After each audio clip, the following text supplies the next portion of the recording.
بسم اللہ الرحمن الرحیم۔ مشکوٰۃ المصابیح، کتاب دلوں کو نرم بنانے والی باتوں کا بیان، باب توکل اور صبر کا بیان۔ حدیث نمبر 5257۔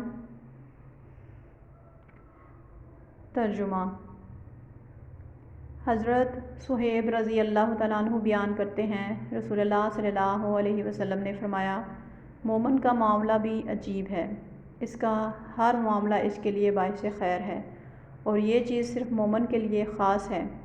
اگر اسے کوئی نعمت میسر آتی ہے تو وہ شکر کرتا ہے اور یہ اس کے لیے بہتر ہے، اور اگر اسے کوئی تکلیف پہنچتی ہے تو وہ صبر کرتا ہے اور یہ بھی اس کے لیے بہتر ہے۔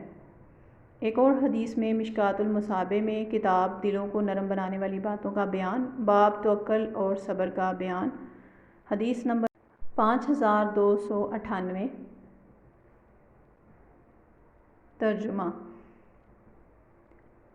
حضرت ابو ہریرہ رضی اللہ تعالیٰ عنہ بیان کرتے ہیں، رسول اللہ صلی اللہ علیہ وسلم نے فرمایا، قوی مومن ضعیف مومن سے بہتر ہے، نیز وہ اللہ کو زیادہ پسند ہے اور سب مومنوں میں خیر ہے۔